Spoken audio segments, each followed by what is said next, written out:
नमस्कार दोस्तों, welcome to valuation. दोस्तों, वैल्यूएशन के आज के इस एपिसोड में हम डिस्कस करने वाले एक स्टॉक फिलॉसफी या स्टॉक स्ट्रेटेजी जिसको यूज कर आप स्टॉक मार्केट में सेफ तरह से इन्वेस्ट कर सकते हो, एक हैंडसम रिटर्न एक्सपेक्ट कर सकते हो, और वो भी तब जब आपका पोर्टफोलियो बहुत सही तरह से डाइवर्सिफाइड भी होगा। दोस्तों, आज जो भी मैं इस वीडियो में बताने वाला हूं, ये कोई स्टॉक एडवाइस नहीं है, ये एक स्टॉक फिलॉसफी है जो मैं पर्सनली खुद फॉलो करता हूं और मुझे बहुत अच्छे रिटर्न इससे मिल भी रहे हैं। दोस्तों, आज की जो स्टॉक फिलॉसफी है ये उन लोगों के लिए बहुत इफेक्टिव साबित हो सकती है जो लोग लॉन्ग होराइजन में इन्वेस्ट करना चाहते हैं। मतलब कि जो लोग अपने बच्चे की शादी के लिए इन्वेस्ट करना चाहते हैं, बच्चों के एजुकेशन के लिए इन्वेस्ट करना चाहते हैं, जो घर खरीदने के लिए इन्वेस्ट करना चाहते हैं, या तो जो वेल्थ क्रिएशन के लिए इन्वेस्ट करना चाहते हैं, उन सब के लिए दोस्तों ये स्टॉक स्ट्रेटेजी बहुत अच्छी तरह से काम कर सकती है। दोस्तों, ये जो स्टॉक फिलॉसफी है हर एज ग्रुप के लिए इक्वली एप्लीकेबल है और हर एज ग्रुप का आदमी इस स्टॉक फिलॉसफी को यूज करके एक अच्छा रिटर्न एक्सपेक्ट कर सकता है। तो चलिए दोस्तों, शुरू करते हैं आज का ये video on value addition stock philosophy. दोस्तों, जब भी आप स्टॉक मार्केट में इन्वेस्ट करेंगे तो आपके जहन में 4 सवाल जरूर आएंगे। पहला सवाल तो ये आएगा कि मुझको स्टॉक मार्केट में रिस्क कितना लेना चाहिए। दूसरा सवाल ये आएगा कि मुझको स्टॉक मार्केट में रिटर्न्स कितने मिलेंगे। तीसरा सवाल आपके जहन में ये आएगा कि मुझको किन स्टॉक्स में इन्वेस्ट करना चाहिए। और चौथा सवाल ये आएगा दोस्तों कि मुझे स्टॉक्स में कब इन्वेस्ट करना चाहिए। तो दोस्तों, उम्मीद करूंगा कि जब तक ये वीडियो खत्म हो तो आपको इन सारे सवालों का सही तरह से आंसर दे पाऊं। तो चलिए दोस्तों, शुरू करते आज का ये वीडियो। तो दोस्तों, पहला सवाल ये आता है कि स्टॉक मार्केट में मुझको रिस्क कितना लेना चाहिए। रिस्क तो दोस्तों इंडिविजुअल के एपेटाइट के ऊपर डिपेंड करता है, उसके एज ग्रुप के ऊपर डिपेंड करता है। अगर आप जवान हो, आप 20 से 30 साल के एज में हो, तो आप बहुत ज्यादा रिस्क ले सकते हो क्योंकि आपके पास बहुत लंबा समय है स्टॉक मार्केट में इन्वेस्टेड रहने का। अगर दोस्तों आप मिडिल एज के हो, मतलब कि 40-45 की ईयर्स के एज में हो, तो आपको मॉडरेट रिस्क लेना चाहिए। अगर आप 60 के आसपास हो तो आपको लो रिस्क लेना चाहिए आइडियली। लेकिन दोस्तों, आज जो फिलॉसफी मैं आपको बताऊंगा, यहां पर मिनिमम पॉसिबल रिस्क हम लेंगे और मैक्सिमम रिटर्न्स एक्सपेक्ट करने की कोशिश करेंगे। अब दोस्तों, दूसरा सवाल यह था कि इस फिलॉसफी को इंप्लीमेंट करके हम कितना रिटर्न एक्सपेक्ट कर सकते हैं। अगर ऑन एन एवरेज देखिए दोस्तों, तो आपको 16% से ऊपर का रिटर्न इसमें एक्सपेक्ट करना चाहिए। और अगर आप स्ट्रेटेजी को सही तरह से इंप्लीमेंट करते हो तो आप 19 से 20% का भी रिटर्न यहां पर एक्सपेक्ट कर सकते हो। लेकिन दोस्तों, जैसे कि आपको पता है, stock market is subjected to market risk, तो यहां पर रिस्क तो हमेशा होगा। रिटर्न्स कभी भी गारंटीड नहीं होते। लेकिन हिस्टोरिकल बेसिस पे अगर मैं आपको बताऊं तो हिस्टोरिकल बेसिस पे मैं आपको 5 साल का, 10 साल का, 15 साल का और 20 साल का हॉराइजन लेके आपको बताऊंगा कि आज तक इस स्ट्रेटेजी में अगर आपने इन्वेस्ट किया होता तो आपको कितना रिटर्न आता। और फ्यूचर में दोस्तों हो सकता है कि इसी तरह का रिटर्न आपको मिले, लेकिन इस बात की गारंटी देना बहुत मुश्किल है। लेकिन जब आप स्टॉक मार्केट में इन्वेस्ट कर रहे हो तो आपको अपने चांसेस लेने चाहिए, क्योंकि स्टॉक मार्केट में रिस्क होने के बावजूद भी हम इन्वेस्ट इसलिए करते हैं क्योंकि स्टॉक मार्केट हाईली रिवॉर्डिंग होता है। तो दोस्तों, उम्मीद करता हूं ये जो रिस्क और रिवॉर्ड का जो रेशो है ये आपके समझ में आ चुका होगा। तो हम चलते अगले सवाल के ऊपर कि स्टॉक मार्केट में हमको कहां पर इन्वेस्ट करना चाहिए, कौन से स्टॉक्स में इन्वेस्ट करना चाहिए। अब दोस्तों, अगर हमारा पहला और दूसरा कंसर्न जो था रिस्क और रिवॉर्ड को लेके, इसको अगर मद्देनजर रखा जाए तो अगर हम तीसरे सवाल का आंसर ढूंढे तो आपको पता चलेगा कि अगर आपको सेफ और हाईली रिवॉर्डिंग स्टॉक्स चाहिए तो आपको डेफिनेटली ब्लू चिप स्टॉक्स में इन्वेस्ट करना होगा। अब दोस्तों, आपके ब्लू चिप स्टॉक कहां पर मिलेंगे? ये आपको मिलेंगे निफ्टी 50 में। मतलब कि जो भारत की टॉप 50 कंपनीज है उसका जो बंडल है निफ्टी 50, वहां पर दोस्तों आपको भारत के ब्लू चिप स्टॉक्स मिलेंगे। दोस्तों, जब आप निफ्टी 50 की वैल्यू की तरफ देखते हैं तो आपको ये बात पता चल जाती है कि भारत की टॉप 50 कंपनीज किस तरह से परफॉर्म कर रही है। उसमें भी दोस्तों अगर आप भारत की टॉप 15 कंपनीज, मतलब कि टॉप 15 कंपनीज को देखें तो आपको पता चलेगा कि निफ्टी 50 का जो टोटल वेटेज है उसमें टॉप 15 कंपनीज का टोटल वेटेज आता है दोस्तों 58% का। मतलब कि ये जो भारत की टॉप 15 कंपनियां हैं ये सबसे सेफेस्ट कंपनियां हैं जो सबसे अच्छा वेट एनफोर्स करती है निफ्टी 50। तो अगर आपको सेफ इन्वेस्टमेंट करना है दोस्तों तो टॉप 15 कंपनियां ही आपका टारगेट पोर्टफोलियो होना चाहिए। अब दोस्तों, जैसे ही मैंने यहां पर ब्लू चिप कंपनीज का रेफरेंस दिया या टॉप 15 कंपनीज को रेफर किया तो आप सबके ख्याल में यही आया होगा कि भाई जनरली तो हमने यही सुना है कि अगर हमको स्टॉक मार्केट से अच्छे रिटर्न चाहिए तो हमको स्मॉल कैप या मिड कैप में इन्वेस्ट करना चाहिए, ब्लू चिप में तो बहुत कम रिटर्न आता है। अब दोस्तों, इन बातों में सच्चाई होगी भी, लेकिन मैं आपको बताना चाहूंगा जब आप किसी ऐसे गोल के लिए इन्वेस्ट कर रहे हो जहां पर आपको बच्ची की शादी करनी है, बच्चों के एजुकेशन के लिए पैसा जमाना है, घर बनाना है, आपका रिटायरमेंट प्लानिंग करना है, तो आपके लिए सबसे पहली प्रायोरिटी होनी चाहिए कैपिटल प्रोटेक्शन। और दोस्तों, उस कैपिटल प्रोटेक्शन के साथ साथ अगर आपको बढ़िया रिटर्न्स आ रहे हैं तो आपने डेफिनेटली उस फिलॉसफी को फॉलो करना चाहिए। और दोस्तों, यहां पर विद डेटा मैं आपको बता दूंगा कि ब्लू चिप में कम रिटर्न नहीं आता है। ब्लू चिप में भी वो रिटर्न आता है जो आपके एफडी या पीपीएफ से कई गुना ज्यादा है, और बस स्टॉक मार्केट के जो स्मॉल कैप और मिड कैप फंड्स है इससे थोड़ा सा ही कम है। तो दोस्तों ये जो फिलॉसफी मैं आपको बता रहा हूं यहां पर, ये आपको एफडी और पीपीएफ से कई गुना अच्छा रिटर्न देगी। और स्मॉल कैप या मिड कैप में जो रिस्की इन्वेस्टमेंट है, जहां पर गारंटी भी नहीं होती कि आपका पैसा बढ़ेगा, उसके कंपैरिजन में दोस्तों ये थोड़ा सा ही कम आपको रिटर्न देगी। और इसके थ्रू दोस्तों आप अश्योर रिटर्न के साथ में अपनी फाइनेंशियल प्लानिंग कर सकते हैं। अब दोस्तों अगर आप ये जानना चाहते हैं कि भारत की टॉप 15 कंपनीज कौन सी है, तो आपको कुछ नहीं, बस गूगल पे जाना और टाइप करना है टॉप 15 कंपनीज ऑफ इंडिया या टॉप 15 कंपनीज ऑफ निफ्टी, तो आपको तुरंत एक 15 कंपनीज की लिस्ट आ जाएगी। दोस्तों ये लिस्ट मैंने आपके लिए ऑलरेडी बनाकर रखी है। और इस वीडियो में दोस्तों मैं आपके साथ ये शेयर करूंगा कि अगर आप इन स्टॉक्स में, ये जो टॉप 15 स्टॉक्स है, इसमें अगर आपने 2004 में इन्वेस्ट किया होता तो 2004 के बाद 2009 में 5 साल के बाद आपको कितना रिटर्न आता, 10 साल बाद मतलब कि 2014 में आपको कितना रिटर्न आता, 15 साल बाद मतलब कि 2019 में कितना रिटर्न आता, और 2023 में 19 साल बाद आपको कितना रिटर्न आता। और दोस्तों इस डेटा के साथ मैं आपको प्रूफ करूंगा कि इस स्ट्रेटजी में आपको रिटर्न कम नहीं आता है, बहुत हैंडसम आता है। लेकिन दोस्तों इस लिस्ट की तरफ, उस कैलकुलेशन की तरफ बढ़ने से पहले आपको यह समझने की जरूरत है कि मैं टॉप 15 कंपनीज ही क्यों आपको रिकमेंड कर रहा हूं। अगर दोस्तों आप टॉप 15 कंपनीज की लिस्ट खोलेंगे तो आपको पता चलेगा इसमें सारी जो कंपनियां हैं ये वो कंपनी है जिन कंपनियों का नाम आपने डेफिनेटली सुना है, मतलब कि ये आपके नोन ब्रांड्स है। ये ऐसे ब्रांड्स है जिसमें से मैक्सिमम कंपनी के प्रोडक्ट्स आपने खुद यूज किए डायरेक्टली या इनडायरेक्टली, और ये टॉप क्वालिटी प्रोडक्ट है उन सब सेक्टर में जहां पर ये कंपनियां वर्क करती हैं। अगर दोस्तों मैं आपको पूछूं कि 2004 में अगर आपको आपका हार्ड एंड पैसा कहीं पर रखना होता तो आप किस तरह के बैंक्स में रखते हैं, तो पता है आपका आंसर क्या होता? आपका आंसर होता SBI, axis bank, ICICI bank, HDFC bank, यही सब। और अगर दोस्तों 2023 के एंड में भी अगर मैं आपको पूछूंगा कि आपका हार्ड एंड पैसा अगर आपको रखना है तो आप कौन से बैंक में रखना पसंद करेंगे, तो आपका आंसर फिर भी सेम होगा, एसबीआई, एचडीएफसी, आईसीआईसीआई, एक्सिस, यही सब। तो दोस्तों ये सारी बैंक्स 2004 में भी टॉप पर थी और यही बैंक 2023 के एंड में भी टॉप पर है। मतलब कि 19 साल में दोस्तों इनका जो परफॉर्मेंस रहा है बहुत कंसिस्टेंट रहा है। उसी तरह से दोस्तों अगर मैं आपको 2004 में पूछता कि आपको अगर वॉशिंग पाउडर खरीदना है तो आप कौन सा खरीदते, तो आप बताते कि भाई मैं सर्फ एक्सेल खरीदता, एरियल खरीदता, टाइड खरीदता। और दोस्तों मैं आपको बता दूं ये मैक्सिमम जो ब्रांड्स है वॉशिंग पाउडर के, ये ओन करता है हिंदुस्तान यूनिलीवर। अगर दोस्तों मैं सेम सवाल आपको 2023 में पूछूंगा कि आज के दिन में अगर आपको वॉशिंग पाउडर खरीदना है तो आप कौन सा खरीदेंगे, तो दोस्तों आप आज भी आपके जो आंसर्स होंगे वो बहुत ज्यादा बदले नहीं होंगे, वो आज भी टाइड, एरियल, सर्फ एक्सेल, रिन, यही सब होंगे। और आज भी इसमें से मैक्सिमम ब्रांड जो होते हैं दोस्तों वो एचयूएल ने ही ओन किए। मतलब कि over a period consistently HUL ने परफॉर्मेंस दिया हुआ है। अब दोस्तों अगर मैं आपको पूछता कि 2004 में अगर आप एक इंजीनियर होते और आपको किसी आईटी कंपनी में काम करना होता तो आप कौन सी कंपनी में काम करते, तो पता है दोस्तों आपके आंसर क्या होते? जनरली आपका आंसर होता है टीसीएस, विप्रो, इन्फोसिस। और आज भी आंसर कोई खास बदले नहीं है, आज भी आप इन्हीं कंपनीज में काम करना पसंद करेंगे अगर आपको आईटी में जाना है तो दोस्तों ये सारे फैक्ट मैं आपके साथ इसलिए शेयर कर रहा हूं कि आप उन कंपनीज में इन्वेस्ट करने की यहां पर बात कर रहे हैं जो कंपनीज का परफॉर्मेंस कंसिस्टेंटली लास्ट 20 साल से बहुत अच्छा रहा है, जो भारत के ट्रस्टेड ब्रांड्स हैं और जिसके प्रोडक्ट हम यूज करना चाहते हैं या तो उन कंपनीज के साथ में हम खुद को एसोसिएट करना चाहते हैं। तो दोस्तों जब हम इन कंपनीज के ब्रांड यूज करना चाहते हैं, उनको एसोसिएट करना चाहते हैं, तो क्यों ना उन कंपनीज के शेयर में इन्वेस्ट किया जाए, और इन्वेस्ट भी क्यों करें, क्योंकि वो टॉप परफॉर्मेंस है अपने अपने फील्ड के। तो दोस्तों ये बात अगर आपको समझ में आ चुकी होगी तो चलिए मैं आपको देता हूं दूसरा एग्जांपल। अब दोस्तों जैसे कि आप स्क्रीन पर देख पा रहे होंगे, यहां पर मैंने आपके सामने रखा है टॉप 15 कंपनीज का लिस्ट। तो दोस्तों इस बंडल को बहुत अच्छे तरीके से देखिएगा। इसमें आपको रिलायंस, टीसीएस, एचडीएफसी, आईसीआईसीआई बैंक, इन्फोसिस, एचयूएल, भारतीय Airtel, ITC, SBI, LIC India, Larsen and Toubro, Bajaj finance, HCL tech, Kotak Mahindra और एक्सिस बैंक समान कंपनीज दिखेंगी। अगर दोस्तों आप इस बंडल को सही तरह से देखेंगे तो आपको पता चलेगा कि ये जो बंडल है बहुत डाइवर्सिफाइड बंडल है। मतलब कि अगर आप रिलायंस और भारतीय एयरटेल को देखें तो आपको पता चलेगा टेलीकॉम सेक्टर की कंपनी इसमें है।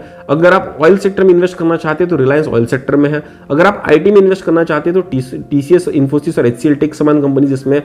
अगर आप फाइनेंस में इन्वेस्ट करना चाहते हैं, बैंकिंग सेक्टर्स में इन्वेस्ट करना चाहते हैं दोस्तों, तो आपको पता चलेगा कि इसमें Kotak Mahindra, axis bank, SBI, ICICI, ये सब कंपनीज भी इसमें है। अगर आप एफएमसीजी में इन्वेस्ट करना चाहते हैं तो एचयूएल भी दोस्तों इसमें है। तो दोस्तों ये जो टॉप 15 कंपनीज का जो पोर्टफोलियो मैं आपको बता रहा हूं ये बाय डिफॉल्ट डाइवर्सिफाइड। और अगर आपको अपना रिस्क कम से कम करना है, सेक्टरल रिस्क आपको कम करना है, तो आपको डाइवर्सिफाइड पोर्टफोलियो मेंटेन करने की जरूरत है, जो ये टॉप 15 कंपनीज आपको बाय डिफॉल्ट ऑफर करती है। तो दोस्तों पहला रीजन हमने ये देखा था कि हम जिन कंपनीज को अच्छी तरह से जानते हैं, उनके परफॉर्मेंस की हिस्ट्री हमारे पास है, उसमें हमको इन्वेस्ट करना चाहिए। दूसरी बात दोस्तों हमने जाना कि जब हम टॉप 15 कंपनीज के बंडल में इन्वेस्ट करते हैं तो हम हमारा पोर्टफोलियो बहुत अच्छी तरह से डाइवर्सिफाई करते हैं, और दोस्तों इसी से ही आपका रिस्क मॉडरेट हो जाता है, कम हो जाता है। और दोस्तों जो स्टॉक इन्वेस्टिंग के बेसिक पैरामीटर है कि आपको अपने स्टॉक के बारे में अच्छी इंफॉर्मेशन होनी चाहिए, और आपका पोर्टफोलियो डाइवर्सिफाइड होना चाहिए, ये टॉप 15 कंपनीज का जो बंडल है ये दोनों रिक्वायरमेंट को बहुत अच्छी तरह से फुलफिल करता है। और इसीलिए दोस्तों यहां पर हम बात करेंगे, स्टॉक फिलॉसफी में हम बात करेंगे कि किस तरह से टॉप 15 कंपनीज में हम इन्वेस्ट कर सकते हैं और किस तरह के रिटर्न्स दोस्तों हम यहां से पा सकते हैं। तो चलिए दोस्तों हम हमारा ध्यान बढ़ाते हैं कैलकुलेशन की तरफ कि किस तरह से टॉप 15 कंपनीज अभी तक रिटर्न देती आई है और आगे भी हम किस तरह के रिटर्न इनसे एक्सपेक्ट कर सकते हैं। तो दोस्तों जैसा कि आप स्क्रीन पर देख पा रहे हैं, यहां पर टॉप 15 कंपनीज की हमने लिस्ट बना ली है, इनका मार्केट कैपिटलाइजेशन भी दोस्तों हमने यहां पर नोट कर लिया है और हमने इनकी दोस्तों 5 प्राइसेस यहां पर नोट कर लिए, साल 2023 में, साल 2019 में, साल 2014 में, 2009 में और 2004 में। अब दोस्तों अगर हम टोटल देखें कि निफ्टी का जो मार्केट कैपिटलाइजेशन है दोस्तों वो है 177 लाख करोड़, उसमें से दोस्तों टॉप 15 कंपनीज का जो मार्केट कैपिटलाइजेशन है वो है 103 लाख करोड़। मतलब कि अंदाजा अगर वेटेज निकालें तो 58.25% वेटेज दोस्तों यहां पर निफ्टी में इन टॉप 15 कंपनीज का है, जो मैंने आपके वीडियो के स्टार्टिंग में आपको बताया था। अब दोस्तों यहां पर हम क्या करेंगे, हम ये सोचेंगे कि हमने हर कंपनी का एक एक शेयर साल 2004 में ले लिया था। मतलब कि जो टॉप 15 कंपनी है, रिलायंस, टीसीएस, समान, इन सबका एक एक शेयर हमने साल 2004 में हमने ले लिया था और 2004 से लेके 5-5 साल के इंटरवल में दोस्तों इन्होंने कैसा परफॉर्मेंस दिया है इस बारे में दोस्तों हम यहाँ पर डिस्कशन करेंगे। तो दोस्तों जैसे कि आपने यहाँ पर देखा है, रिलायंस की जो कीमत थी साल 2004 में वो एक शेयर की कीमत थी 141 रुपीज, टीसीएस की थी 134 रुपीज, एचडीएफसी बैंक की थी 36.2 रुपीज। और उसी तरह से दोस्तों यहां पर मैंने नोट कर लिया कि जो टॉप 15 कंपनीज है इनकी 2004 में क्या वैल्यू थी। लेकिन दोस्तों यहां पर आप देख रहे होंगे एक कॉलम मैंने ब्लैंक रखा है एलआईसी का, क्योंकि एलआईसी बहुत रिसेंटली लिस्ट हुई है और इसका पास डेटा दोस्तों अवेलेबल नहीं है, इसलिए एलआईसी को दोस्तों मैं इस डिस्कशन में डिस्कस नहीं करूंगा और हम डिस्कस मेजरली करेंगे टॉप 15 कंपनीज की जिनका इतिहास तकरीबन हमारे पास 20 साल का अवेलेबल है। तो आप चाहे तो एलआईसी को इस पोर्टफोलियो से निकाल के टॉप 14 कंपनीज में भी दोस्तों आप इन्वेस्ट कर सकते हैं, या तो जो नेक्स्ट कंपनी है मारुति सुजुकी या एशियन पेंट्स उनको आप यहां पर ऐड करके उनको भी अपने पोर्टफोलियो में ऐड कर सकते हैं।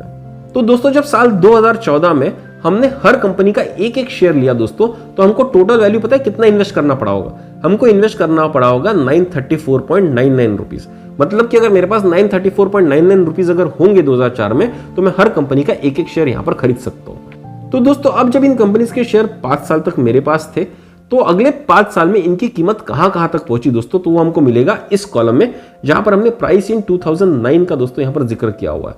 तो दोस्तों रिलायंस की जो कीमत थी 2004 में वो थी 141, 2009 आते आते दोस्तों ये हो गई 307.1 रुपीज। और दोस्तों जो सारी कीमतें मैंने ली है ये मैंने साल के शुरुआत में 1 जनवरी की कीमतें ली है उस साल की। तो दोस्तों रिलायंस 141 से 307 रुपीज हो चुका था और हमारा टीसीएस जो था दोस्तों 134 से 121.25 रुपीज हो चुका था, यहां पर इसकी कीमत कम हो चुकी थी। तो जरूरी नहीं कि हर शेयर की कीमत बढ़ेगी, ऐसा भी हो सकता है कि शेयर की कीमत कम भी हो सके, क्योंकि हमारा पोर्टफोलियो डाइवर्सिफाइड है तो ये हमको एक्सेप्टेबल होना चाहिए। उसी तरह से दोस्तों अगर आप एचडीएफसी की बात करेंगे तो साल 2004 में 36.2 रुपीज थी और 2009 तक आते आते 100.73 रुपीज पर आ गई। तो दोस्तों जो मैंने टोटल 934.99 रुपीज इस पोर्टफोलियो में इन्वेस्ट किए थे, साल 2009 तक आते आते दोस्तों ये पोर्टफोलियो बन गया 2089.49 रुपीज का। उसी तरह से दोस्तों जब मैं साल 2004 की बात करूंगा तो हमारे पोर्टफोलियो की कीमत हो जाएगी 5583.49। साल 2019 आते तक दोस्तों इसकी कीमत हो जाएगी 14,238 रुपीज।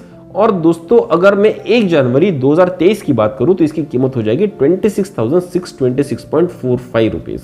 मतलब कि आपको आंखों से यहां पर दिख रहा है कि आपने जो 934 रुपीज डाला था वो 19 साल में आपका बन गया 26,626.45 रुपीज। तो दोस्तों यहां पर हम देख पाते हैं कि जो रिटर्न्स जो हमको मिल रहे हैं कि मतलब 2004 में जो हमने पैसा डाला था उसका अगर 2009 में हम पर एनम का रिटर्न देखें दोस्तों तो आपको रिटर्न ऑन इन्वेस्टमेंट CAGR आपको मिलेगा 17.45%। और दोस्तों 17.45% बिल्कुल भी कम नहीं होता, क्योंकि करंट अगर आप पीपीएफ की रेट देखो तो 8 से 8.5% के, अगर आप एफडी के रेट देखो तो 7.5 से 8% के, तो उससे दोस्तों 9 से 10 गुना ज्यादा आपको यहां पर रिटर्न मिल रहा है। अब दोस्तों इस इन्वेस्टमेंट का अगर हम रिटर्न कैलकुलेट करेंगे, मतलब कि अगर CAGR रिटर्न ऑन इन्वेस्टमेंट अगर हम निकालने की कोशिश करेंगे तो आपको पता चलेगा कि 2004 में जो आपने पैसा इन्वेस्ट किया था वो 2009 आते तक मतलब कि 5 साल में जो आपको रिटर्न दिया है वो है 17.45% पर एनम का रिटर्न। मतलब एक साल में आपको 17.5% का यहाँ पर रिटर्न आया था। वही दोस्तों अगर आप साल 2014 तक मतलब कि 10 साल का हॉराइजन लेंगे तो आपको 19.57% का एनुअल रिटर्न आया हुआ है। 2019 तक मतलब कि 15 साल का अगर आप रिटर्न लेंगे तो आपको 19.91% का रिटर्न आया हुआ है दोस्तों। और साल 2023 तक आते आते दोस्तों आपको 19.28% का रिटर्न आया है इन 19 ईयर स्पैन। और दोस्तों यहाँ जो आप स्टार्टिंग में देखेंगे तो स्टार्टिंग में जो आपने पैसा इन्वेस्ट किया था वो 5 साल बाद अगर आप पोर्टफोलियो अपना देखेंगे तो आपका इन्वेस्टमेंट जो होगा आपके टोटल पोर्टफोलियो वैल्यू का सिर्फ और सिर्फ 45% था और आपका प्रॉफिट था दोस्तों 55%। और वही अगर आप साल 2023 तक आकर देखेंगे तो आपको पता चलेगा कि जो आपने इन्वेस्टेड वैल्यू थी वो सिर्फ 4% रह गई थी और आपका प्रॉफिट जो था 96% बन गया था। मतलब कि मात्र 934.99 रुपीज जो थे वो आपके बन गए थे 26,626.45 रुपीज। और यहां पर आपने क्या किया था, आपने हर कंपनी का एक एक शेयर खरीदा और आप फाइनेंशियल कोमा में चले गए। आप ऐसे समझिए कि जैसे आपने पैसा डाला और आप कोमा में चले गए और 20 साल बाद जब आप उठे तो ये आपको पोर्टफोलियो का वैल्यूएशन आपको दिख रहा है। और दोस्तों यहां पर जो रिटर्न ऑन इन्वेस्टमेंट है वो आ रहा है 19.28% का। अब दोस्तों आप स्क्रीन पर देख पा रहे होंगे यहां पर कि मैंने यहां पर लिखा है विथ बजाज फाइनेंस। अब दोस्तों ये मैंने बजाज फाइनेंस का मैं यहां पर स्पेशल मेंशन करना चाहूंगा क्योंकि बजाज फाइनेंस के जो रिटर्न आए हुए हैं लास्ट 20 साल में वो बहुत ही तगड़े रिटर्न आए हुए हैं। मतलब कि अगर आपने 1 रुपया अगर बजाज फाइनेंस में डाल दिया होता दोस्तों तो वो बन जाता 773 रुपीज। इतना इसका मार्केट कैप बढ़ा हुआ है। तो ये एक एबरेशन है दोस्तों। ये एबरेशन अगर हम हमारे सिस्टम से निकाल दें तो क्या रिटर्न्स आएंगे वो भी हमको देखने का जरूरत है। क्योंकि जरूरी नहीं कि इसी तरह से आगे बजाज फाइनेंस फंक्शन करे, जरूरी नहीं कि कोई भी स्टॉक इतना हेवी रिटर्न्स हमको दे। तो बहुत सारे लोग जब इस फिलॉसफी को देख रहे होंगे तो उनको लग रहा होगा भाई तुमने बजाज फाइनेंस डाल दिया इसमें करके इतना अच्छा रिटर्न आ रहा है, इस बजाज फाइनेंस नाम के जो फास्ट घोड़े को हम यहाँ से निकाल देंगे तो इतना अच्छा रिटर्न तुमको आएगा नहीं, क्योंकि ब्लू चिप में तो कम रिटर्न आता है। तो दोस्तों मैंने वो कैलकुलेशन भी आपके लिए करके रखा है कि अगर एक आधा एबरेशन है जो बहुत हाई रिटर्न दे रहा है, बहुत ही ज्यादा हाई रिटर्न दे रहा है, उसको अगर हम निकाल दे सिस्टम से तो भी रिटर्न कितना आता है। तो दोस्तों आइए मैं आपको यहां पर दिखाऊंगा कि हमको रिटर्न कितना आएगा। तो दोस्तों यहां पर था कि अगर हम बजाज फाइनेंस को निकाल दे इस पोर्टफोलियो से तो जो हमारा पोर्टफोलियो का वैल्यू 2004 में 934.99 का बन रहा था वो बन जाएगा 925.57। और उसी तरह से दोस्तों जो साल 2009 में 2089.49 का बन रहा था वो बन जाएगा 2083.17। और 2023 आते तक दोस्तों जो हमारा वैल्यू बन रहा था 26,626.45 वो बन जाएगा 20,051.45 रुपीज। अब दोस्तों ये जो टोटल जो आपका पोर्टफोलियो वैल्यू बन रहा है इसमें से मैंने बजाज फाइनेंस को निकाल दिया और देखते हैं कि बिना बजाज फाइनेंस के हमको रिटर्न कितना आ रहा है। तो दोस्तों बिना बजाज फाइनेंस के अगर आप रिटर्न देखेंगे तो 2004 से 2009 तक सालाना 17.62% का रिटर्न हमको दिया गया। 2014 तक मतलब कि 10 साल के होराइजन में अगर हम देखें तो 19.35% का आपको रिटर्न आया है। 2019 तक मतलब कि अगर मैं 15 साल का यहां पर रिटर्न देखूं दोस्तों तो वो रिटर्न होगा तकरीबन 18.36% का। और अगर दोस्तों मैं 19 साल के होराइजन में देखूं तो ये होगा 17.57% का। तो दोस्तों बजाज फाइनेंस को निकालने के बाद आपका जो पोर्टफोलियो में जो रिटर्न ऑन इन्वेस्टमेंट आ रहा है वो सिर्फ तकरीबन 1.5 से 2% से कम हो रहा है। अगर मैं एबरेशन निकाल भी दूं तो भी ये सिस्टम आपको बहुत अच्छा रिटर्न देने की ताकत रखता है। अब दोस्तों यहां पर तीसरा ऑब्जेक्शन एक और आ सकता है कि भाई आप जो आज की टॉप 20 कंपनीज है इनको या टॉप 15 कंपनीज इनको लेकर चल रहे हो, लेकिन उस जमाने में दोस्तों ये तो कंपनीज टॉप 15 में नहीं होंगी।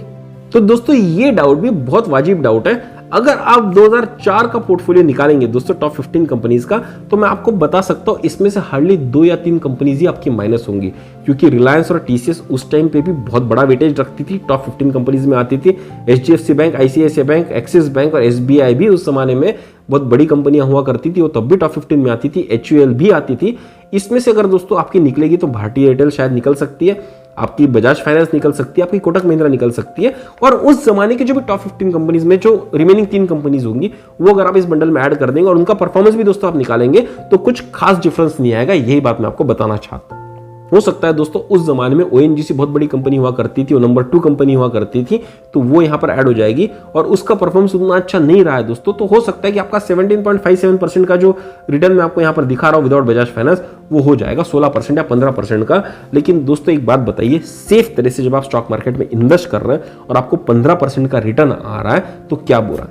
दोस्तों जब भी आप फाइनेंस के कंसेप्ट्स को पढ़ते हैं तो आपको एक बात समझने की जरूरत है कि आपके लिए सफिशिएंट पैसा कितना है, आपके लिए सफिशिएंट रिटर्न कितना है, what is actually enough for you. जब भी हम फाइनेंस में इन्वेस्ट करते हैं दोस्तों तो हमको ये बात समझने की बहुत जरूरत है, क्योंकि जब तक आपको ये बात पता नहीं होगी कि what is enough for you, आपकी भूख अनलिमिटेड रहेगी और आपके एक्सपेक्टेशंस भी अनलिमिटेड रहेंगे। लेकिन अगर आपको प्रैक्टिकल एक्सपेक्टेशंस रखने, अपना कैपिटल प्रोटेक्ट करते हुए, तो आपको एक वाजिब रिटर्न्स की एक्सपेक्टेशंस होनी चाहिए और वो होगी दोस्तों तकरीबन 15% के आसपास की। और ये जो पोर्टफोलियो दोस्तों, ये आपको 15% का रिटर्न तो किसी भी हाल में देने की ताकत रखता है। अब दोस्तों जब हमने शुरुआत में बात डिस्कस की थी कि टॉप 15 कंपनी में हमको इन्वेस्ट इसलिए करना चाहिए क्योंकि आपकी नोन कंपनीज है, क्योंकि ये कंपनीज में जब आप इन्वेस्ट करेंगे तो आपका पोर्टफोलियो डाइवर्सिफाइड बन जाएगा।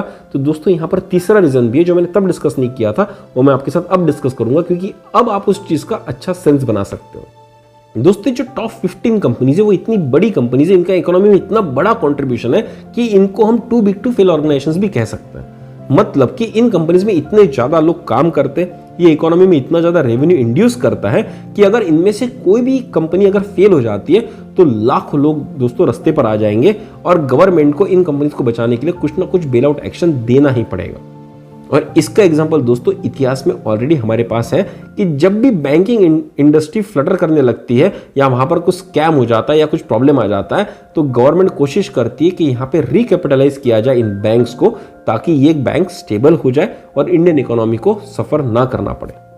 जिस तरह की इकोनॉमिक क्राइसिस दोस्तों हमने बैंकिंग सेक्टर में देखे, अच्छी बात यह है कि हमने बाकी सेक्टर्स में इस तरह के फ्लटर, इस तरह के इकोनॉमिक क्राइसिस हमने नहीं देखे हुए। और दोस्तों मैं आपके दिमाग में यही बात यहां पर डालना चाहता था कि सारी companies too big to fail organizations है और ये भी एक रीजन है कि इन कंपनी में हम जब इन्वेस्ट करेंगे तो हमारा इन्वेस्टमेंट बहुत हद तक सेफ रहेगा। अब दोस्तों जब मैं बार बार आपको कह रहा हूं कि सेफ रहेगा, इसका मतलब ये नहीं कि रिस्क नहीं रहेगा, रिस्क रहेगा, पर रिस्क आपका यहां पर मिनिमम है। और दोस्तों मिनिमम रिस्क लेते हुए अगर आप 15 से 20% के बीच का अगर रिटर्न यहां पर ले पा रहे हो तो इससे अच्छी बात कुछ भी नहीं हो सकती, क्योंकि अगर आप 15% का भी रिटर्न लेते हो दोस्तों तो हर 5 साल में आपका पैसा डबल हो जाएगा। अब दोस्तों यहां पर मैं ये भी नहीं कह रहा कि इस फिलॉसफी को ही आपको फॉलो करना है और इससे अच्छे रिटर्न कहीं पर भी नहीं आ सकते। दोस्तों रिटर्न तो आ सकते हैं, तो आपकी एक्सपर्टाइज के ऊपर डिपेंड करता है कि आप किस तरह की कंपनीज चूज करते हो, किस तरह का एनालिसिस करते हो और किस तरह का रिटर्न लेते हो। लेकिन अगर कोई ऐसा व्यक्ति है कि जो इन सब झंझट में नहीं पढ़ना चाहता है, जिसको नहीं समझ में आता कि एनालिसिस कैसे किया जा सकता है, तो उसको समझने वाली बात यह है कि टॉप 15 कंपनीज में आप आंख बंद करके पैसा इन्वेस्ट कर सकते हैं और स्टॉक मार्केट में इन्वेस्टेड रहने का एक एक्सपीरियंस खुद की जिंदगी के साथ जोड़ सकते हैं, अपने पोर्टफोलियो को डाइवर्सिफाई कर सकते हैं। क्योंकि बहुत सारे लोग तो ऐसे जो सिर्फ गोल्ड और रियल एस्टेट में इन्वेस्ट करते हैं, स्टॉक में इसलिए इन्वेस्ट नहीं करते क्योंकि उनको लगता है कि बहुत रिस्की है, मेरा पैसा डूब जाएगा। दोस्तों तो ये स्ट्रेटेजी उनके लिए तो कारीगर है ही, बल्कि जो लोग बहुत ज्यादा रिस्क लेते हैं उनका एक्सपीरियंस भी यही होगा कि जब उन्होंने खुद होके बहुत सारे जंबल्स किए, बहुत सारे गैम्बल्स किए, तो उनको जो रिटर्न आया बहुत मिक्स्ड है। कहीं पर उनको बहुत अच्छा रिटर्न आया, कहीं पर उनको बहुत कम रिटर्न आया। ऑन एन एवरेज दोस्तों at the end of the year वो देखेंगे तो उनका रिटर्न तकरीबन 15% के आसपास का ही होगा। और दोस्तों इतनी झंझट करने के बाद अगर 15 से 16% का रिटर्न लेना है तो आसान तरीका जब मैं बता रहा हूं तो क्यों ना इस चीज को अडॉप्ट किया जाए। अब दोस्तों अभी तक जो हमने यहाँ पर डिस्कशन किया दोस्तों, इस डिस्कशन में मैंने आपको बताया कि किस तरह से आप भारत की टॉप 15 कंपनीज में पैसा इन्वेस्ट कर सकते हो। बहुत अच्छा रिटर्न दोस्तों आपको यहाँ पर कम से कम रिस्क में आ सकता है। लेकिन दोस्तों एक सवाल अभी भी यहाँ पर बचता है कि इन कंपनीज में हमको इन्वेस्ट कब करना चाहिए।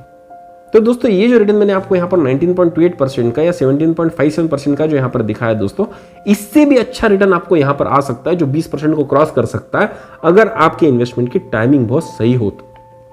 अब दोस्तों जब भी हम स्टॉक मार्केट में इन्वेस्ट करने की बात करते हैं तो आप मेरी एक बात तो जरूर मानेंगे कि अगर किसी स्टॉक को हमने उस समय पर खरीदा है जब उसकी कीमत जमीन दोस्त थी, मतलब कि वो शेयर्स बहुत हद तक गिर चुके थे, तो वहां से जब वो शेयर जंप मारेगा तो हमारा रिटर्न बहुत अच्छा आ सकता है। मतलब कि दोस्तों पते की बात यह है कि आपको स्टॉक मार्केट में तब पैसा डालना है जब मार्केट में डिप आए। और दोस्तों ये डिप कितना होना चाहिए, ये डिप कम से कम 5 से 6% का होना चाहिए। अगर मार्केट में 5 से 6% का डिप आ रहा है दोस्तों तो आपको वहां पर पैसा डालना चाहिए। और दोस्तों जो हमारी स्ट्रेटेजी है टॉप 15 कंपनीज में, क्या ये भी डिप होगा?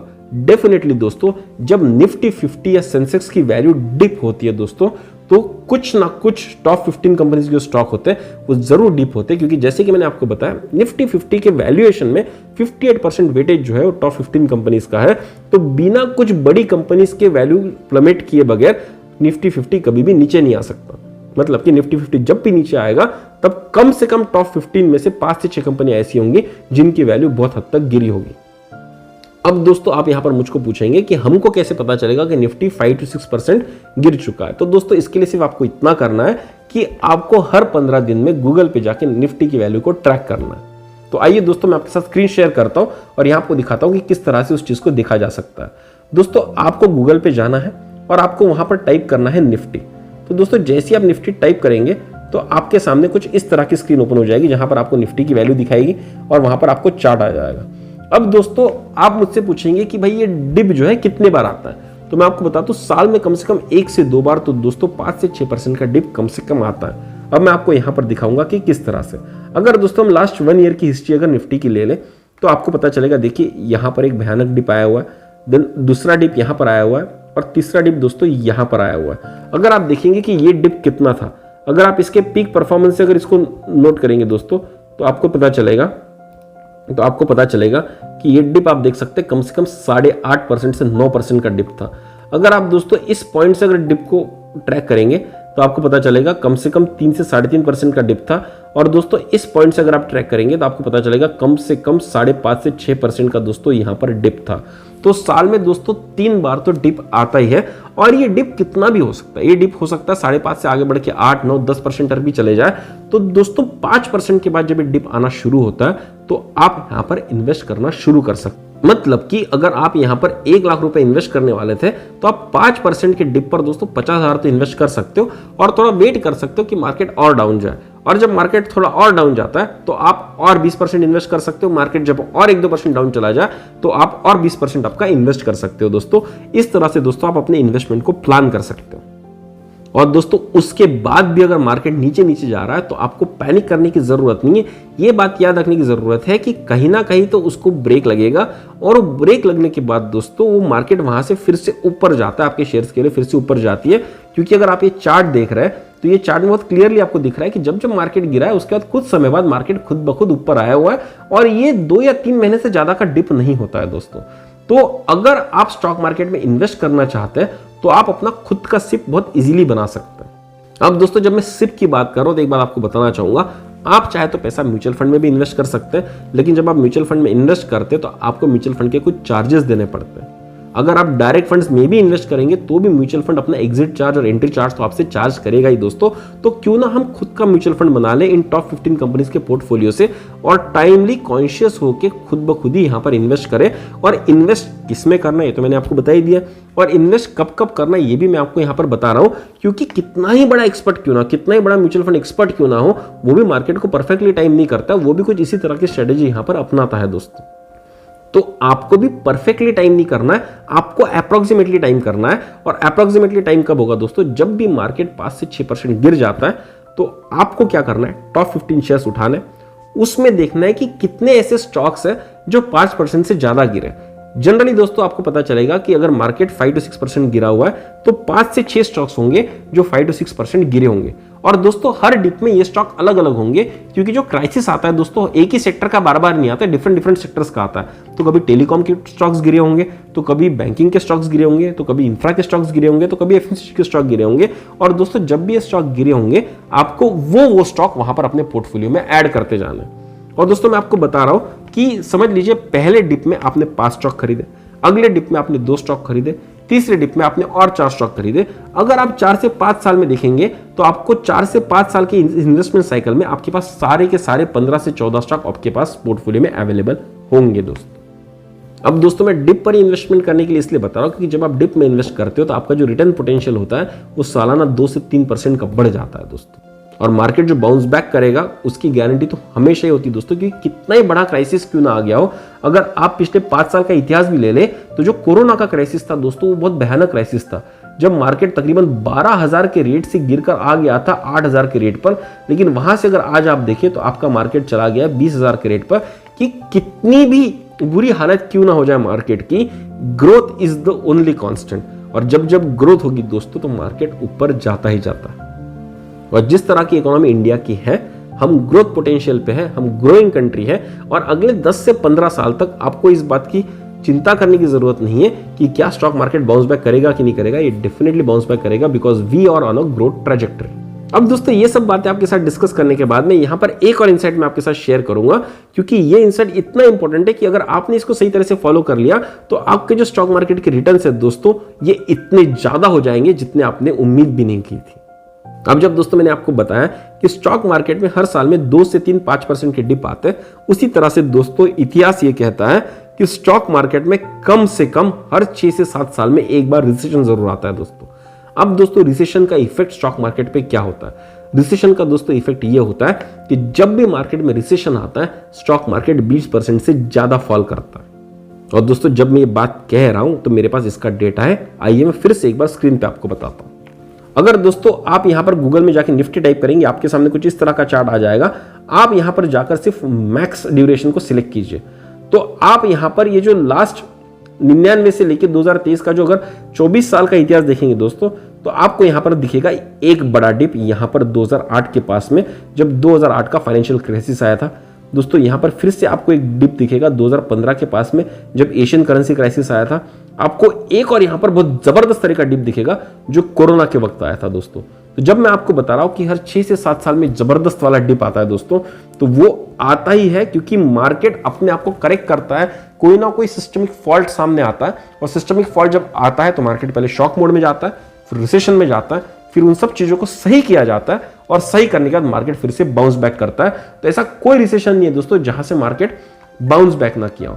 अब दोस्तों जब मैं आपको 20% की बात कर रहा था कि रिसेशन में मार्केट कम से कम 20% तक फॉल होता है दोस्तों, तो यहां पर देखिए अगर हम जनवरी 2008 की बात करेंगे, वहां से दोस्तों अगर हम देखेंगे कि इस रिसेशन में मार्केट कितना गिरा था, तो आपको पता चलेगा तकरीबन 57% ड्रॉप यहां पर हुआ था दोस्तों। उसी तरह से दोस्तों जब एशियन करेंसी क्राइसिस आया था, तो हम अगर जनवरी 2015 या फरवरी 2015 की बात करें दोस्तों, वहां से अगर आप देखेंगे तो मार्केट कितना गिरा था, तो तकरीबन मार्केट यहां पर दोस्तों 19 से 20% तक भी गिरा हुआ है। उसी तरह से दोस्तों अगर आप कोरोना क्राइसिस में आएंगे, तो कोरोना क्राइसिस में आपको पता चलेगा कि वहां से मार्केट जो कोरोना क्राइसिस में गिरा था, तो वो गिरा था तकरीबन 29% तक दोस्तों। मतलब कि जब भी मार्केट में रिसेशन आता है तो 15 से 20% का फॉल दोस्तों आता है। और मैं आपको बता दूं, रिसेशन भले ही ओवरऑल दुनिया के लिए बेकार खबर हो, आपके लिए ये बिल्कुल अपॉर्चुनिटी वाली खबर हो सकती है, क्योंकि रिसेशन के समय दोस्तों जो शेयर्स होते हैं वो जमीन पर पड़े हुए मिलते हैं। तो अगर आपके पास उस समय पर पैसा है या आप कहीं से पैसा जमा सकते हो दोस्तों, तो वो टाइम होता है जब आपको अपने टॉप 15 कंपनीज के मैक्सिमम टू मैक्सिमम शेयर्स दोस्तों यहां पर उठा लेना है, क्योंकि उसके बाद जो दोस्तों स्टॉक बाउंस बैक होता है वो बहुत जबरदस्त तरीके से होता है। अगर दोस्तों एग्जाम्पल के तौर पर मैं आपको यहां पर बताऊं, तो चलिए दोस्तों देखते हैं कि एक्सिस बैंक का बाउंस बैक कैसा होगा। एक्सिस बैंक शेयर प्राइस अगर हम यहां पर टाइप करें तो यहां पर हमारे सामने एक चार्ट खुल जाएगा। अगर मैं 5 साल का इतिहास देखूं तो यहां पर आपको पता चलेगा कि कोरोना क्राइसिस में दोस्तों एक्सिस बैंक के स्टॉक का पता रेट कितना हो गया था, 325 रुपीज तक आ गया था दोस्तों। और यहां से अगर आप देखेंगे ये कहां तक आया दोस्तों, ये आया 1116 रुपए तक। अगर आप रिटर्न देखेंगे तो इट इज 243% रिटर्न, मतलब कि अगर आपने 3 साल पहले उसमें पैसे डाल दिए होते तो आपके पैसा 2.5 गुना हो गया होता है। अब दोस्तों अगर हम टीसीएस की बात करें तो आपको पता चलेगा कि टीसीएस में जो बाउंस बैक आया दोस्तों कोरोना के बाद, वो आपको यहां पर दिख जाएगा। जब दोस्तों कोरोना का काल था तो उस समय पे ये 1654 रुपए में मिल रहा था, 1654 रुपीज पे।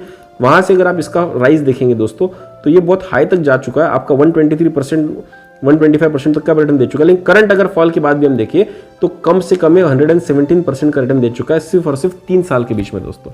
मतलब 3 साल में आपका पैसा डबल कर दिया इसने। अगर आप किसी और शेयर को लेंगे, जैसे कि बजाज फाइनेंस की अगर हम बात करें, बजाज फाइनेंस की शेयर प्राइस की बात करें तो दोस्तों इसका तो इतना फिनोमिनल राइज रहा है कोरोना के बाद में जो आपने सोचा भी नहीं होगा। मतलब कि अगर आप कोरोना काल में इसका देखें तो इसका रेट था तकरीबन 1800-1900 रुपए, और वहां से अगर दोस्तों हम इसका कैलकुलेशन करें कि कितना रिटर्न बजाज फाइनेंस ने हमको दिया है, तो वह है 283% का। मतलब कि अगर आपने पैसा डाला होता तो 2.83 टाइम्स हो जाता दोस्तों। तो अगर आप अपने 15 शेयर्स में अगर सही तरह से पैसा इन्वेस्ट कर देते हो रिसेशन के टाइम में, एक बल्क अमाउंट इन्वेस्ट कर देते हो दोस्तों, और अगर आप फाइनेंशियल कोमा में चले जाते हो अगले 4 से 5 साल के लिए, तो आप इस तरह का 2 से 3 गुना का दोस्तों यहां पर रिटर्न देख सकते हो। और दोस्तों अगर आपकी 20 से 25 साल की इन्वेस्टमेंट जर्नी में आपने हर साल पैसा तब डाला जब मार्केट डिप हुआ था, और आपने बीच बीच में 2 या 3 स्लॉट के रिसेशंस आपने पकड़ लिए, और आपने तब पैसा डाला जब रिसेशन में लोग भागते हैं, तब आपने शेयर्स में इन्वेस्ट किया, तो दोस्तों आपका जो रिटर्न होगा वो कम से कम 24 से 25% पर एनम का होगा over period of 20 years horizon. और दोस्तों जो भी बात मैंने आपके साथ की, डेटा के साथ की, फैक्ट्स एंड फिगर्स के साथ की, कोई भी बात मैं हवा में नहीं कर रहा हूँ, क्योंकि मैं जो भी एडवाइस आपको दे रहा हूँ वो पर्सनल जिंदगी में भी खुद फॉलो करता हूँ और मैंने इसके रिटर्न्स देखे, और इसीलिए दोस्तों ये एडवाइस मैं आपके साथ में शेयर कर रहा हूँ। और मैं बता दूं, ये स्टॉक रिकमेंडेशन एडवाइस नहीं है, ये स्टॉक फिलॉसफी है जो आप चाहे तो फॉलो कर सकते हैं, आप ना चाहे तो फॉलो नहीं करें। तो दोस्तों इस वीडियो में जो भी चीज हमने अभी तक देखी उसकी एक समरी मैं आपके सामने रखना चाहता हूं दोस्तों, कि अगर हमको सेफ तरह से हाई रिवॉर्डिंग शेयर्स में अगर पैसा डालना है तो वो होंगे टॉप 15 शेयर्स। और इसमें हमको पैसा कब डालना है? जब भी मार्केट में 5 से 6% का डिप आता है तब हमको पैसा डालना है। अगर आप दोस्तों सिप करने में इन्वेस्ट करते हैं, सिस्टमैटिक इन्वेस्टमेंट प्लान करने में इन्वेस्ट करते हैं, तो इस पोर्टफोलियो को अपना म्यूचुअल फंड समझिए। और अगर आप हर महीने 5,000 रुपए डालने वाले तो हर महीने मत डालिए, मैं आपको बोलूंगा 5,000 रुपए बचाते जाइए। 3 से 4 महीने के बाद दोस्तों 20 से 25,000 रुपए आपके पास जमा हो जाएंगे, और जब भी मार्केट में डिप आएगा 3 से 4 महीने में जरूर आएगा, तब दोस्तों ये पैसा डालिए टॉप 15 शेयर्स में। जो भी शेयर्स उस समय में 5 से 6% तक गिरे होंगे उन शेयर्स को खरीद लीजिए।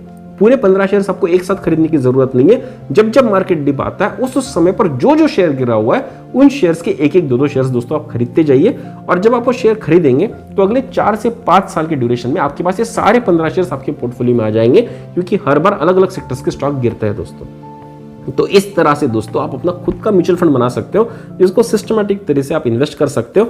और जब भी मार्केट में रिसेशन आएगा तब अपने शेयर्स को बेचिए मत, डरिए मत। मार्केट हमेशा बाउंस बैक हुआ है। वो 1 से 2 साल का पीरियड थोड़ा टफ होता है, लेकिन जब जब मार्केट गिरता है तब एक बहुत ट्रिमेंडस अपॉर्चुनिटी हमारे सामने खुलती है, और उस अपॉर्चुनिटी का दोस्तों हमने फायदा उठाना चाहिए।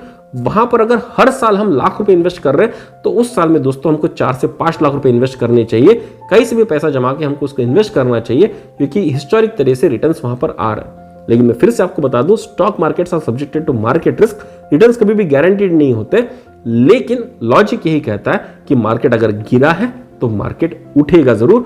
और अगर एक बार मार्केट एक वैल्यू तक पहुंच चुका है तो उसको पता है कि उस वैल्यू तक फिर से कैसा पहुंचना है, तो मार्केट के प्लेयर्स दोस्तों जरूर उस वैल्यू को क्रॉस करके आगे जाएंगे, क्योंकि growth is the only constant in Indian economy. तो दोस्तों उम्मीद करता हूं इस वीडियो में जो स्टॉक फिलॉसफी मैंने आपके साथ शेयर की आपको पसंद आई होगी, और आप चाहे तो इसको अपनी जिंदगी में इंप्लीमेंट कर सकते हैं, और इससे सेफ तरीके से हैंडसम रिटर्न दोस्तों आप कमा भी सकते हैं। और दोस्तों ये ऐसी चीजें जो बहुत कम लोग आपको बताएंगे, क्योंकि ये इतना सिंपल सा एडवाइस, इसके थोड़ा सा एक्सपर्टाइज लगता है, थोड़ा सा एक्सपीरियंस लगता है, और एक्सपीरियंस के बावजूद ये इंटेंशन भी लगता है कि मैं आपको बताऊं, वरना हर कोई तो आपको ये बताएगा कि small cap mid cap invest कीजिए, वहां पर रिटर्न्स बहुत आएंगे, बहुत सारा एनालिसिस करना पड़ेगा, और आधे लोगों के सर के ऊपर से बात चली जाती है, और इसीलिए दोस्तों स्टॉक मार्केट में लोग इन्वेस्ट नहीं करते। मेरी कोशिश सिर्फ इतनी रहती है कि ज़्यादा से ज़्यादा लोगों को मैं स्टॉक के बारे में अवेयर कर सकूं, और उनको सेफ तरीके से ज़्यादा रिटर्न मिलने वाली चीज़ बता सकूं जो उनके पल्ले पड़े, और पल्ले पड़ने के बाद वो उसको एक्चुअल में इंप्लीमेंट करे, और इंप्लीमेंट करने के बाद उससे थोड़ा सा फायदा अनुभव करे। अब दोस्तों हो सकता है कि इस फिलॉसफी को इंप्लीमेंट करते वक्त आपको 2 दिक्कतें आए, कि मार्केट कब गिर रहा है ये आप ट्रैक ना कर पाए, और मार्केट जब गिर गया तो उसमें कौन से स्टॉक्स में इन्वेस्ट करना है ये आप ट्रैक ना कर पाए। तो दोस्तों ऐसे सवालों का आंसर देने के लिए दोस्तों मैंने एक टेलीग्राम चैनल बनाया हुआ है जिसका नाम है वैल्यू एडिशन विद हर्षवर्धन। तो दोस्तों ये जो सिंबल आपको यहाँ पर दिख रहा है, या जो QR कोड आपको यहाँ पर स्क्रीन पर दिख रहा है, इसको यूज करके आप उस टेलीग्राम चैनल को कनेक्ट कर सकते हैं, सब्सक्राइब कर सकते हैं। और दोस्तों जब आप उस चैनल को सब्सक्राइब करेंगे तो वहां पर जब भी दोस्तों मार्केट में डिप आएगा मैं आपको बताऊंगा कि मार्केट में डिप आया हुआ है, और दोस्तों जो जो शेयर मैं खुद पर्सनली खरीदूंगा वो दोस्तों मैं वहां पर शेयर करूंगा। आप चाहे तो उसमें इन्वेस्ट कर सकते हैं, आप चाहे तो उसमें इन्वेस्ट ना कर सकते, आप अपना रिसर्च खुद कर सकते हैं। लेकिन अगर आपको यह दिक्कत है कि भाई मुझे स्टॉक मार्केट के बारे में ज्यादा समझ में नहीं आता, मैं स्टॉक मार्केट को ज्यादा फॉलो नहीं करता, तो दोस्तों आपको स्टॉक मार्केट को फॉलो करने की जरूरत नहीं है। आपको वैल्यू एडिशन विद हर्षवर्धन जो टेलीग्राम चैनल है उसको अगर आप फॉलो करते हैं तो आप वहां पर रेडीमेड इंफॉर्मेशन पा सकते हैं कि कौन से स्टॉक गिरे हुए हैं, और आपको ये स्टॉक में इन्वेस्ट करना चाहिए कि नहीं करना चाहिए, ये आपके एनालिसिस के ऊपर डिपेंड करेगा। तो दोस्तों उम्मीद करता हूं इस वीडियो ने आपकी जिंदगी में एक छोटा सा वैल्यूएशन जरूर किया होगा। अगर दोस्तों आपको इस वीडियो में वैल्यू दिखी है, अगर आपको मेरे विचार अच्छे लगे तो उसको कमेंट बॉक्स में कमेंट कर जरूर बताइएगा। अगर दोस्तों आपको मेरे विचार कहीं गलत लग रहे हैं या आप कहीं पर असहमत हैं तो मुझे जरूर कमेंट बॉक्स में बताइएगा, क्योंकि जब आप ऐसे कमेंट डालते हैं तो मेरी थॉट प्रोसेस खुद में रिफाइन होती है और मैं और अच्छे से अच्छी वीडियो बनाकर आपके सामने पेश कर सकता हूँ। अगर दोस्तों आपको ये वीडियो अच्छा लगा है तो जरूर शेयर कीजिए अपने दोस्तों के साथ, परिवारजनों के साथ, ताकि उनकी जिंदगी में भी एक छोटा सा वैल्यूएशन हो सके। तो दोस्तों इसी तरह की वीडियो लेकर मैं आपके सामने हमेशा आया करूंगा। तब तक के लिए सब्सक्राइब कीजिए हमारा चैनल वैल्यू एडिशन। अगर दोस्तों आप स्टॉक मार्केट टाइमिंग के ऊपर या स्टॉक्स के ऊपर कुछ इन्फॉर्मेशन चाहते हैं तो दोस्तों आप मेरा जो टेलीग्राम चैनल है वैल्यू एडिशन विद हर्षवर्धन उसको भी सब्सक्राइब कीजिए। इसका QR कोड दोस्तों यहाँ पर ऊपर आपको दिख रहा होगा। तो चलिए दोस्तों जल्दी मिलेंगे एक नई वीडियो के साथ, तब तक के लिए सब्सक्राइब करते रहिए हमारा चैनल वैल्यू एडिशन। धन्यवाद।